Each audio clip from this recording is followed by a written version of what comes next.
And then also we're trying to get a strike through the door, but we can't actually agree to sign one because Remy's off to Las Palmas, Divock Origi's off to Wolfsburg, and Lucas Perez has to choose between us and Everton. I know which one I would choose, and this is coming from a Toon fan.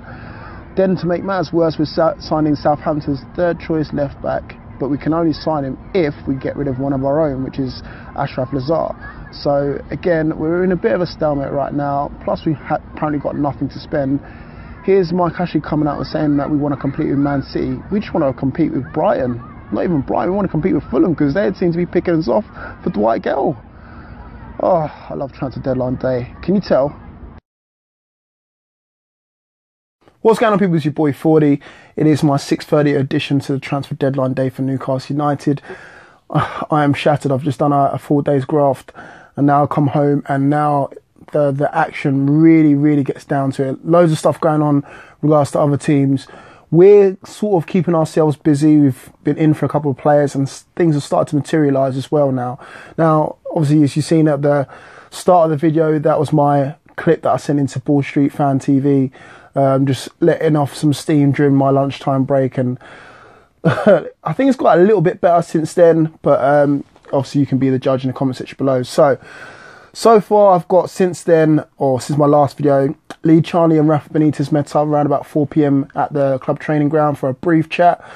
They must have been discussing transfers. Obviously Rafa's just coming back from his coaches meeting, elite coaches meeting, so again he's been probably kept up to speed with what's going on and what transfers we're in for and who we're trying to get out the door. So he's left the training ground now. I believe Lee Charnley has left the training ground now, but the wheels are still in motion. So we're starting with the in column. So Matt Targett is the primary target, obviously pun intended there.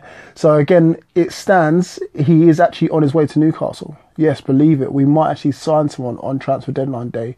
According to journalist Graham Bailey, I recently retweeted him that he is on his way to Newcastle for a medical to sign on a season-long loan deal. No fee has been discussed yet. It's just the fact that he's on his way to Newcastle. So he's got that nice long journey from Southampton up to Newcastle.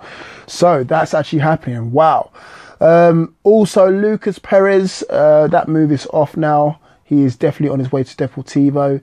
It's probably a good thing that he didn't choose Everton over us, just because, you know, it would have been a bit demoralising seeing that he's choosing another Premier League team over us, but he's opted to go back to Spain, and he's going to be joining there on a season-long loan deal, and obviously he's played there before, so he knows the surroundings very well. On to the out column, we've got Ashraf Lazar. That move still hangs in the balance. If you listen to the previous video, I was talking about his move to Benevento was kind of stalling because we wanted to find a left-back before we let another left-back go, where it seems that he will be going now. Even though it is hanging in the balance at the moment. He's been spotted at the training ground saying his goodbyes to Jesus Gomez and obviously just picking up his stuff as well. So again, things might be materialising sooner than we think as well. Dwight Gale doesn't appear to be leaving either, which is a good sign. Obviously, you've seen my video from yesterday talking about how much I rate him and think that he deserves a chance anyway in the Premier League. People keep giving him a rough time, saying that he's not up to speed and not up to the Premier League, but I think differently. But he's been spotted at a golf course, Close House golf course. So again, he's still in around the bits around Tyneside, and I'm hoping that he'll stay there for the foreseeable future. There was mention of him possibly going to Fulham, obviously for that 15 million bid, and even reported quite recently that we wanted Tom Kearney as part of the deal, someone that we've been admiring for a while now as well. Now, if that was to happen as well, I was to get a bit of money, I could be swayed into Rafa's way of thinking. Definitely on that one. Also, Tim Krul, as I mentioned before, he was either going to Brighton or Nottingham Forest. Looks like he's going to Brighton. Obviously, he knows the manager very well, and Chris Hughton, former Newcastle United manager. So again, he wants to link up with him, and that will probably be a season-long loan deal as well. I'm assuming they're going to pay the majority of his wages, if not all.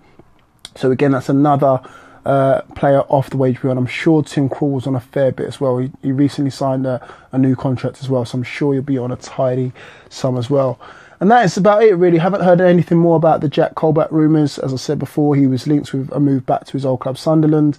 He was given the ultimatum that if he doesn't move, he's going to be down in the academy. And at his age, he wants to be kicking on. You know, it wasn't too long ago he was getting called up for the England squad. and now you're going to be put back with the academy. So again, his options are very limited at the moment. Obviously, Wolves, they're not in for him no more. Sunderland could be an option for him. I don't know if there's any other late suitors coming in.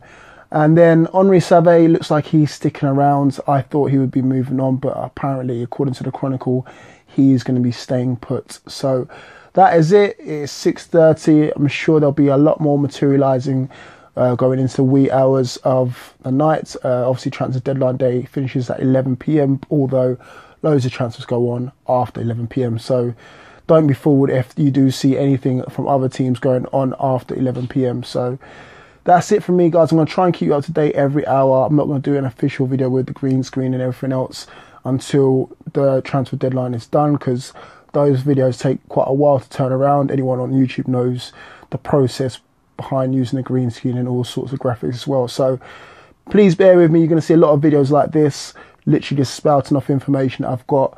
And yeah, I'll see you guys all soon in the next hour or so. Keep it tuned as always.